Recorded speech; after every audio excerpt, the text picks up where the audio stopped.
నన్ను బలపరచు క్రీస్తు యందు నేను సమస్తము చేయగలను. దేవుడు మన పక్షమునుండగా మనకి విరోధి ఎవడు? ఆమేన్, ఆమేన్. అందరు చెప్తాం. తండ్రి వలన వినిన సంగతులు అని. తండ్రి వలన వినిన సంగతులు. హల్లెలూయా. తండ్రి వలన వినిన సంగతులు. మళ్ళీ చెప్తాం. తండ్రి వలన వినిన సంగతులు అని. తండ్రి వలన వినిన సంగతులు. హల్లెలూయా. హల్లెలూయా. రండి వెళ్దాం. యోహాను సువార్త 15వ అధ్యాయం 15వ వచనం. యోహాను సువార్త 15వ అధ్యాయం 15వ వచనం. దాసుడు తన యజమానుడు చేయు దాన్ని ఎరుగడు గనుక ఇక మిమ్మును దాసులని పిలువక స్నేహితులని పిలుచుచున్నాను. ఎందుకనగా నేను నా తండ్రి వలన వినిన సంగతులన్నింటినీ మీకు తెలియజేసి తిని. హల్లెలూయా. దాసులు అనే ఒక స్టేజ్ నుండి స్నేహితులు అనే ఒక స్టేజ్ లోనికి పిలుస్తున్నారు. ఆమెన్.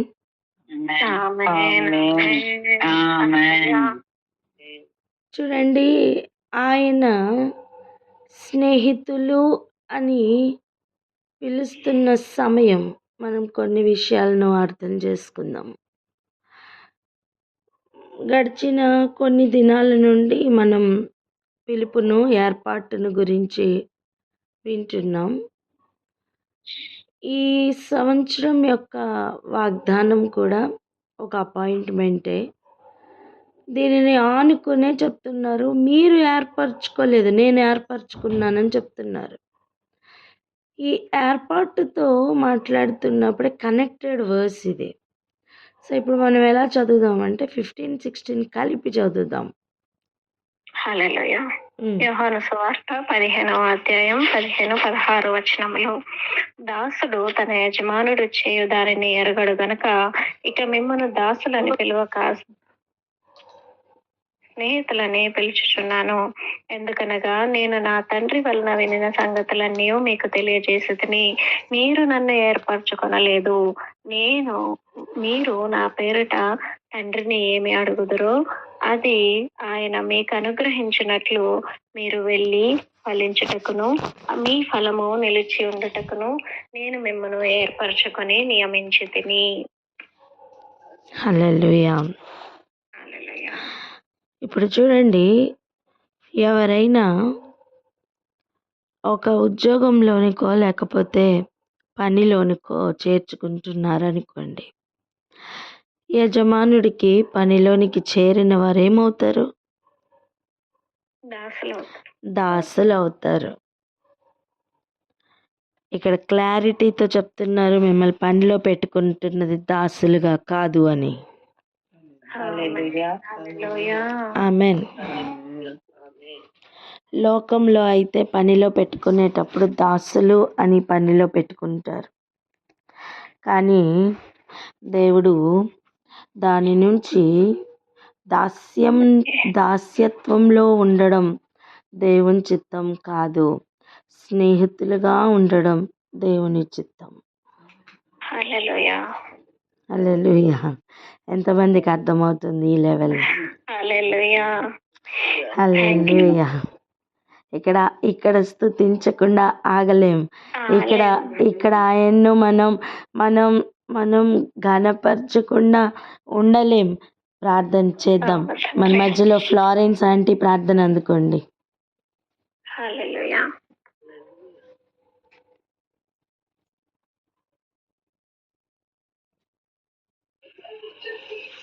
హల్లెలూయా. హల్లెలూయా. హల్లెలూయా. స్తోత్రం, స్తోత్రం, స్తోత్రం ప్రభు. స్తోత్రం నాయన. ఉదయకాల సమయంలో మీరు మాకు అందించిన చక్కని సువార్త విషయం మీకు వందనములు తండ్రి. యేసయ్యా, మీరు మాతో మాట్లాడుతున్న విధానం బట్టి మీకు వందనములు. పరిశుద్ధుడా మీకు వందనములు. మీ ఎనలేని ప్రేమ పట్ల మీకు వందనం ప్రభా. స్తోత్రం నాయన, స్తోత్రం ప్రభా.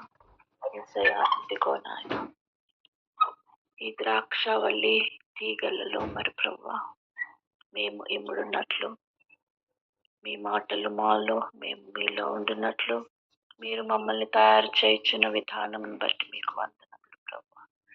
యేసయ్యా, అవును నాయన, గత కొద్ది రోజులుగా మీరు మాట్లాడుచున్నారు ప్రభా. మరి నాయన మీరు మమ్మల్ని ఏర్పరచుకున్నారని చెబుతున్నారు ప్రభా.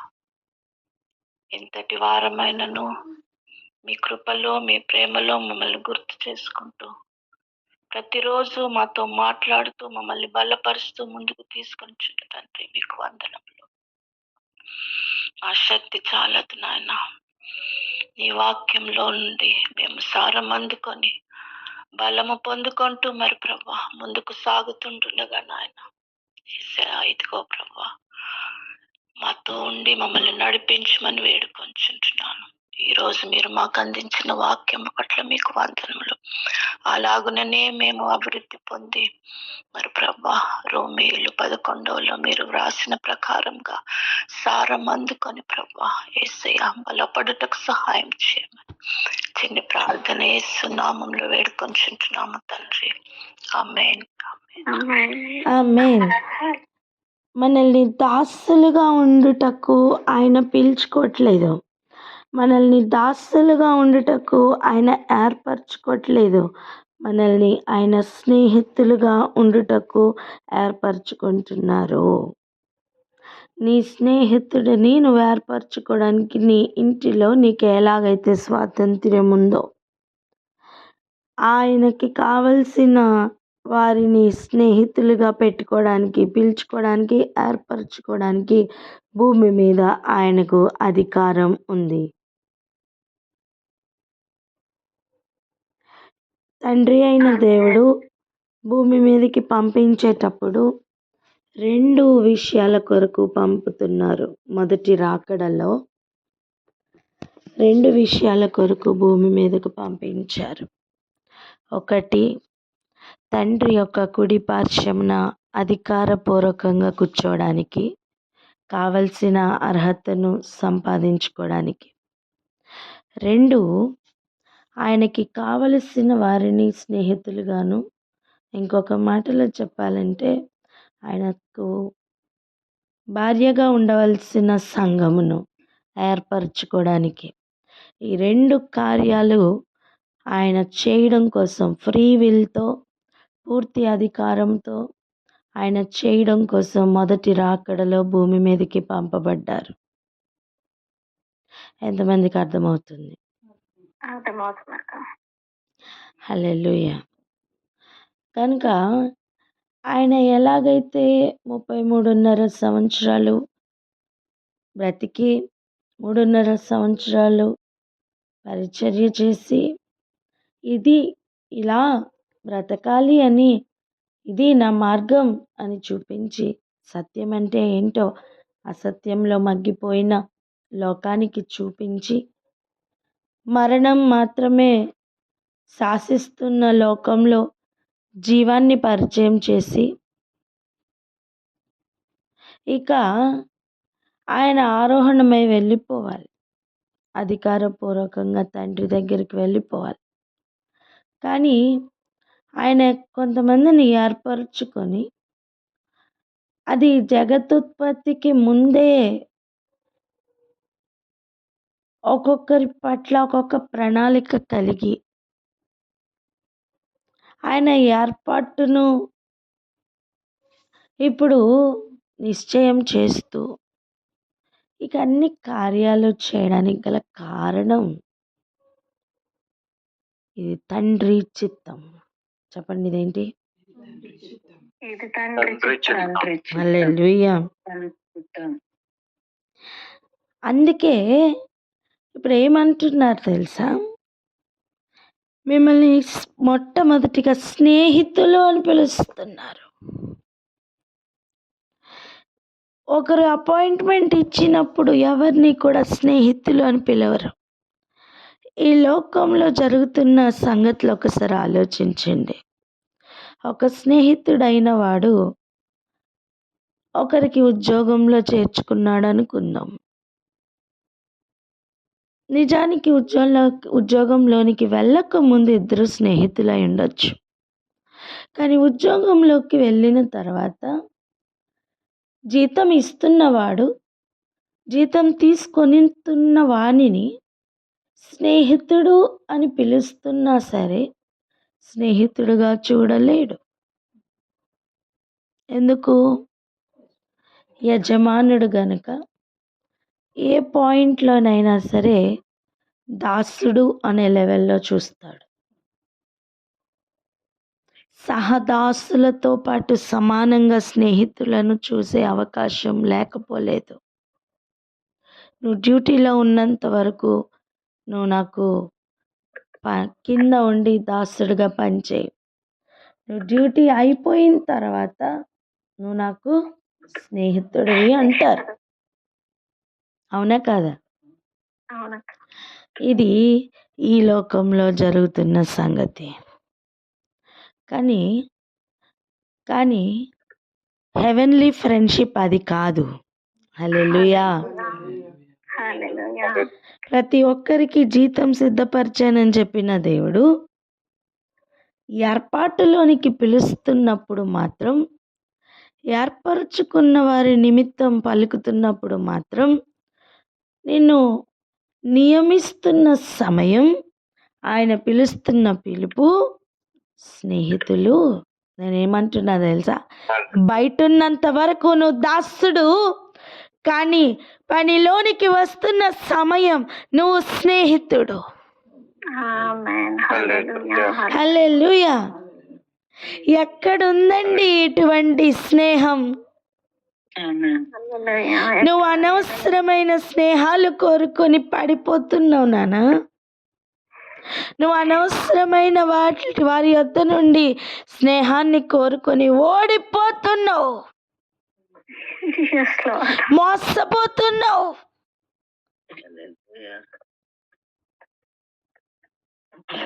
ఎవరెవరో స్నేహించట్లేదని అపవాది నిన్ను చచ్చిపోమని ప్రేరేపిస్తుంటే వానికి లొంగిపోయి నీ జీవితాన్ని పాడు చేసుకుంటున్నావు. స్నేహితుడైన వాడు, మోసం చేయని స్నేహితుడు లోకంలో లేరు. ఈ స్నేహం కూడా ఈ లోక స్నేహం కాదు. ఇది ఈ లోక మర్యాదను అనుసరిస్తున్న స్నేహం కాదు. ఇది పరలోక మర్యాదతో నిండుకున్న స్నేహం. చెప్పగలరా ఈ మాట? పరలోకపు స్నేహం అని. హల్లెలూయా. ఇక్కడ లెవెల్ మారుతుంది. నీ స్నేహితులతో నువ్వు నీ ఇంటిలో విషయాలు ముచ్చటించవా? చెప్పమ్మా. నీ ఇంటిలో విషయాలు, అరే ఏమైందో తెలుసా, మా ఇంట్లో ఇలా జరిగింది, మా డాడీ ఇలా మాట్లాడారు ఈరోజు, మా మమ్మీ ఇలా చెప్పారు ఈరోజు. నువ్వు మాట్లాడతావా? మాట్లాడవా? హల్లెలూయా. దేవుడు అటువంటి లెవెల్కి పిలుస్తున్నారు. అదే పని. హల్లెలూయా అని పిలుచుకుంటున్న పిలుపులో డెసిగ్నేషన్ ఏంటో తెలుసా? స్నేహితులు. ప్రమోషన్ ఏంటో తెలుసా? స్నేహితులు. Promotion order. హల్లెలూయా. ఆమేన్. ఒక్కసారి ఆలోచన చేయండి. నువ్వు పర్సనల్ విషయాలు నీ ఇంటిలో ఒక డెసిషన్ తీసుకుంటున్నారనుకో, మొట్టమొదటిగా నువ్వు ఎవరికి చెప్పాలని ఆశపడతావు? నీ స్నేహితులకి కాదా? హల్లెలూయా. ఎక్కడికో వెళ్ళాలని ఆశపడుతున్నారు, ఎక్కడికో ట్రాన్స్ఫర్ అవుతుంది, లేదా ఎక్కడెక్కడో చాలా కీలకమైన నిర్ణయాలు కుటుంబాల్లో తీసుకుంటున్నారనుకోండి. ఒక కుటుంబంలో కీలకమైన నిర్ణయాలు, అర్థమవుతుందా? అప్పుడు నువ్వెవరితో షేర్ చేయాలని ఆశపడతావు? మొట్టమొదటిగా నీ స్నేహితులతో చెప్పాలనుకుంటావా లేదా? ఇంటి లోపల విషయాలు త్వరగా ఎప్పుడు కలుస్తానా, ఎప్పుడు బయటికి వెళ్తానా, ఎప్పుడు నా స్నేహితులతో చెప్పుకుంటానా, ఎప్పుడు నా స్నేహితులతో ముచ్చటిస్తానా, ఎప్పుడు నా స్నేహితులతో అడ్వైస్ తీసుకుంటున్నా అని ఆలోచన చేస్తావా, చెయ్యవా? చేస్తాం. ఎస్, అలాగనే యేసు ప్రభు కూడా ఎప్పటి నుంచో వెయిటింగ్ దేనికో తెలుసా? కొన్ని యుగాల నుండి ఆయన తండ్రి యొద్ద వినిన సంగతులు ఆయన కడుపులో దాచుకున్నారు. అవన్నీ కూడా ఆయన స్నేహితులతో చెప్పుకోవాలని. హల్లెలూయా. హల్లెలూయా. దాసులతో చెప్పడానికి కాదు సుమా. దాసులకి లెవెల్ వేరు, దాసులకి చెప్పుతున్న లెవెల్ వేరు. వారికి అర్థమైనా అర్థం కాకపోయినా దాసులతో ఇది చెప్పితే చెయ్యి అనే లెవెల్. కానీ స్నేహితులతో అది కాదు. స్నేహితులతో డిస్కషన్ జరుగుతుంది. హల్లెలూయా. కమాన్, మీరు మనల్ని పిలుస్తున్న పిలుపు, మనల్ని ఏర్పాటు చేసుకున్న ఏర్పాటు ఎటువంటిదో తెలుసా? స్నేహితులుగా ఉండటకు పిలుస్తున్నారు. అండ్ ఆయన ఏర్పాటు చేసుకున్నారు. ఇది నీ వలన జరుగుతున్న ఏర్పాటు కాదు. నువ్వు నేను ఫ్రెండ్స్, ఓకేనా? నువ్వు రాకపోతే నేను అలుగుతాను, లేకపోతే నువ్వు గిఫ్ట్స్ ఇచ్చి నువ్వు స్నేహితుడుగా ఉంటాను. అటువంటి స్నేహం ఇది కాదు. అందుకే చూడండి 15వ వచనం మళ్ళీ చెప్తున్నా. దాసుడు తన యజమానుడు చేయు దానిని ఎరుగడు. దాసుడు ఏ లెవెల్లో ఉంటాడు? తన యజమానుడు ఏం చేస్తున్నాడో తెలీదు. సింప్లీ హీ విల్ ఒబే, అంతే. ఒబే చేస్తాడో చెయ్యడో. ఒక్కొక్కసారి శనిగే అనుభవంలో కూడా అనేక మంది దాసులు ఉంటారు. మనమే ఉద్యోగాలు చేస్తున్నప్పుడు చూడండి, యజమానుడు ఏదేదో తలతిక్కగా ఎలాగోలాగా రూల్స్ అన్నీ పెట్టారనుకోండి. ఫర్ ఎగ్జాంపుల్, ఇప్పుడు ఉదయం 8 గంటల డ్యూటీ అండి. ఆ యజమానుడు సడన్గా పిలిచి రేపటి నుంచి మీరు అందరూ తెల్లవారు 3 గంటలకే డ్యూటీకి రావాలన్నారనుకో, ఎలా ఉంటుంది మనకి? అబ్బా, యజమానుడు చెప్పారు చేసేద్దాం అని చెప్పి సంతోషంగా వెళ్తావా? ఏమంటావు? నాకు ఎన్ని పనులుంటాయి, నేను ఎన్ని చూసుకోవాలి, 3 గంటలకు డ్యూటీకి వస్తే నా ఇల్లు ఎవడు చూస్తాడు, అవి ఇవి ఉన్నవి లేనివన్నీ కూడా బోల్డని సణుగుతాం. కానీ ఇప్పుడు ఆలోచించండి, ఒక యజమానుడిగా కాకుండా ఒక స్నేహితుడిగా అర్థమవుతుందా? వచ్చి అమ్మ 7 గంటలకు కాదు, 8 గంటలకు కాదు, మన మీటింగ్ టైం, లేదా మనం అర్జెంటుగా స్పెషల్ మీటింగ్ అరేంజ్ చేసుకోవాలి, కార్యాలు అనేకములు జరగాలి, తెల్లవారక ముందే మనం కొన్ని ముచ్చటించుకోవాలి. స్నేహితులతో మాత్రమే నేను అది చెప్పగలను. స్నేహితులారా రండి, చేరండి, రండి అని చెప్పి గనక పనిలోనికి పిలిచారనుకోండి, అప్పుడు ఆ స్నేహితులు అందరూ కలిసి 3 గంటలకే మీటింగ్కి వెళ్ళారనుకో, ఆ లెవెల్ ఎలా ఉంటుంది? దాసుల లెవెల్ వేరు, స్నేహితుల లెవెల్ వేరు. ఎవరికి అర్థమైందో వారి ప్రార్థన అందుకోండి. మహోన్నతుడ పరిశుద్ధమైన ప్రభా, స్తుతి స్తోత్రములు తండ్రి. అవును రాజా, దాసుల లెవెల్ వేరు, స్నేహితుల లెవెల్ వేరు నా తండ్రి. ప్రభా మీకు వందనాలు. ఆయన దాసుడు యజమానుడు ఏదైనా చెప్తే అది చేయకపోవచ్చు, కానీ అది చేయొచ్చు. కానీ యజమానుడు ఏమి చేయుచున్నాడో దాసునికి తెలియదు ప్రభా, ఎరగడు నా తండ్రి. నిజమైన ఆయన అది ఏ స్నేహితుడైతే సమస్తము ముచ్చటించుకుంటారు. ఆయన నా తండ్రి ప్రభా అద్భుత రీతిలో డిస్కషన్స్ పెట్టుకుంటారు. ఆయన అలాగన స్నేహితుడా అని ఉదయకాలంనే పిలుచుచున్న ప్రభా మీకు వందనాలు, స్తోత్రములు. నాయన యుగ యుగాల క్రితమే మీరు వెయిట్ చేస్తున్నారయ్యా, స్నేహితులా అని పిలుచుకోవాలని, ఆయన పిలవాలని ప్రభా మమ్మల్ని తండ్రి. ప్రభా నాయన దాసులుగా మీరు పిలవట్లేదు, పరలోక మర్యాద చెప్పున నా తండ్రి ప్రభా మీరు మమ్మల్ని స్నేహితులుగా పిలుచుచున్నారు తండ్రి. అబ్రహాము నా స్నేహితుడు అని పిలిచిన గొప్ప దేవుడు నా తండ్రి ప్రభా.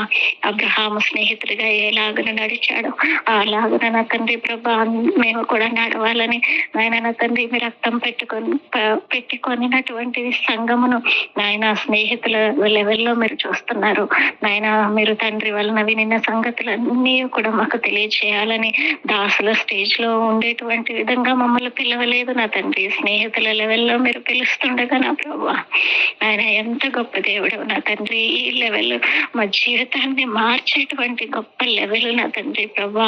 వినిన ప్రతి ఒక్కరు కూడా నా తండ్రి ప్రభా వారి జీవితంలో గొప్ప మార్పును కలుగజేస్తున్నటువంటి లెవెల్ నా తండ్రి ప్రభా. మీకు వందనాలు వందనాలు వందనాలు.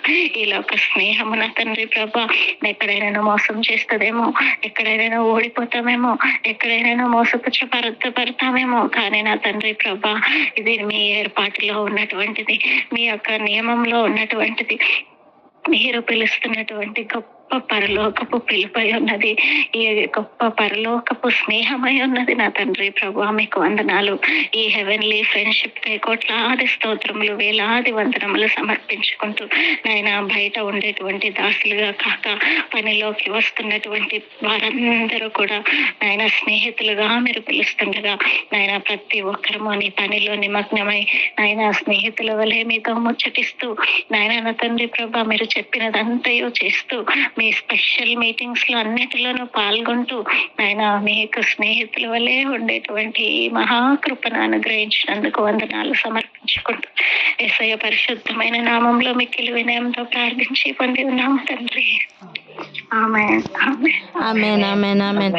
ఒక ఆర్గనైజేషన్ ఉందనుకోండి, దానిలో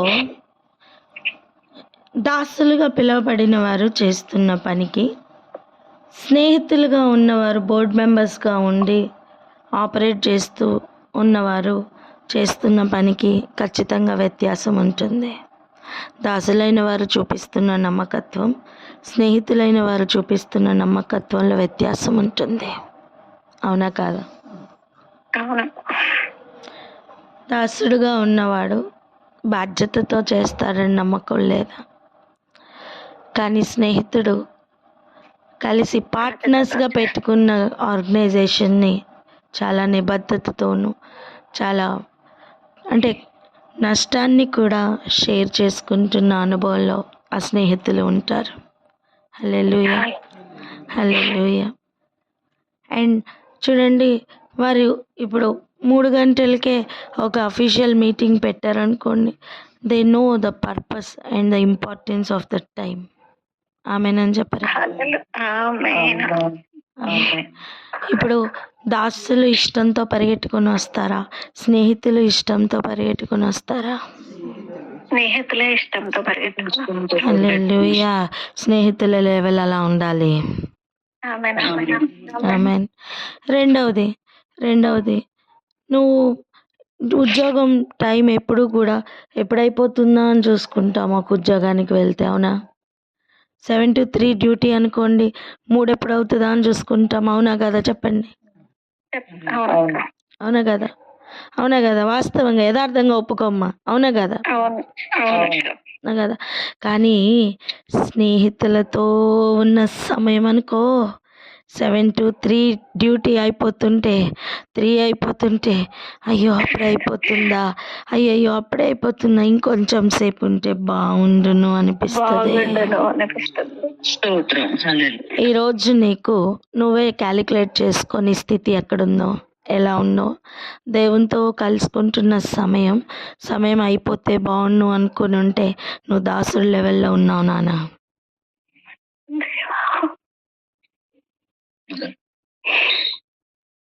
ఎప్పుడు అయిపోతుందా, ఎప్పుడు జిప్పేసేస్తారా, ఎప్పుడు బైబిల్కి ఎప్పుడు నోరు మూసేస్తారా వాక్యం చెప్పకుండా, ఎప్పుడు పంపించేస్తారా, ఇంకా మీటింగ్ ఎప్పుడైపోతుందా, ఇలా ఎదురు చూస్తున్నావా నాన్న? అయితే నువ్వు ఇంకా దాసుడివే తెలుసా. నీకు పరలోకపు మర్మాలు ఎలా చెప్తారు నాన్న దేవుడు? నిన్ను పిలుచుకుంటున్న పిలుపు అది కాదే, ఆయన చూడాలనుకుంటున్న లెవెల్ అది కాదే. ఈ లోకంతో స్నేహం చేస్తున్నావు కదా, అప్పుడు ఎప్పుడైనా బోర్ కొట్టిందా నాన్న నీకు? లేదు. ఈ లోకంతో స్నేహం దేవునితో వైరమే కదా. ఇదిగో దేవుడు పిలుస్తున్న పిలిపేటిదో చూడు. స్నేహితుడైన వాడు ఇంకా సమయం గడపాలని ఆశపడతాడు. దాసుడైన వాడు ఎప్పుడు టైం అయిపోతుందా అని ఎదురు చూస్తాడు. అవును అనిపించిన వారు ప్రార్థన అందుకోండి. ఆ లెవెల్ దాటడం కోసం ప్రతి ఒక్కరి గురించి ఏకీభవించి ప్రార్థించడానికి ఒకరు ప్రార్థన అందుకోండి. మిగిలిన వారందరూ కూడా ఆయన పిలుస్తున్న పిలుపును బట్టి, ఆయన ఏర్పరచుకున్న ఏర్పాటును బట్టి సిగ్గుపడదాం. ఇటువంటి అనుభవాలు ఎవరికి మనకి లేవు. ఉన్నాయనుకొని మోసపోవద్దు, భ్రమపడద్దు. ప్రార్థన చేసుకుందాం. ఏమని తెలుసా, అయ్యా నువ్వు మమ్మల్ని స్నేహితులుగా ఉండుటకు పిలిచావు. 24 గంటల సమయంలో స్నేహితులతో ఉండాలని ఆశ మనకుంటుంది. కానీ మీతో ఉండడానికి 24 గంటలు మేము వెచ్చించలేకపోతున్నాం. ఈ ఈ ఈ దౌర్భాగ్య స్థితి నుండి ఈరోజు మాకు విడుదల. మమ్మల్ని మీరు ఒక స్నేహితుడిగా పిలుచుకుంటున్నారని మాకు అర్థమైంది. ఐఎమ్ సారీ అని చెప్పగలవా? ఈరోజు ఆయన ప్రేమను ఒక స్నేహితుడి ప్రేమగా నువ్వు రిసీవ్ చేసుకోగలవా? తండ్రి ప్రేమ వేరు, కుమారుని ప్రేమ వేరు, బంధుమిత్రుల ప్రేమ వేరు. కానీ పరలోకంలో ఉన్న అద్వితీయ కుమారుడు స్నేహితుడు అనే లెవెల్లోనికి భూమి మీద ఉన్నవాడిని పిలుస్తుంటే ఒక్కసారి ఈ ఈ స్నేహం ఎంత గొప్పదో అర్థం చేసుకోవా ప్లీజ్. ఈ లోకంతో స్నేహంలో ఉన్నవారికి ఆయనతో స్నేహం చేసే అవకాశం దేవుడిస్తున్నారు. కాకపోతే ఒకటే, ఇది విడిచిపెట్టుకొని ఆ స్నేహాన్ని అందిపుచ్చుకోవాలి నాన్న. ఎవరు 2 ఉద్యోగాలు చేయలేరు కదా. గవర్నమెంట్లో ఉద్యోగంలోనికి జాయిన్ అవ్వాలి అంటే నువ్వు ఇంకెక్కడో పని చేయకూడదు అని సంతకం పెడతావు కదా, ఒప్పుకుంటావు కదా. అలాగైతే హెవెన్లీ గవర్నమెంట్లోనికి ఒక అపాయింట్మెంట్ తీసుకుంటున్నప్పుడు మరి నువ్వు కూడా ఎటువంటి సైన్ చేయాలి. ఎటువంటి సైన్ తెలుసా? ఇంకెవరితోని నేను స్నేహం చేయనయ్యా, నేను నీతోనే స్నేహం చేస్తాను అని చెప్పగలవా? అటువంటి ప్రార్థన చేయగలవా? అయితే ఏకీభవిస్తావా అక్క? Hallelujah. Thank you Jesus. Thank you. ప్రార్థన చేయను ప్రేయర్ పాయింట్స్ ఇవ్వాలా? అక్క ప్రేయర్ పాయింట్స్ ఇచ్చేయండి.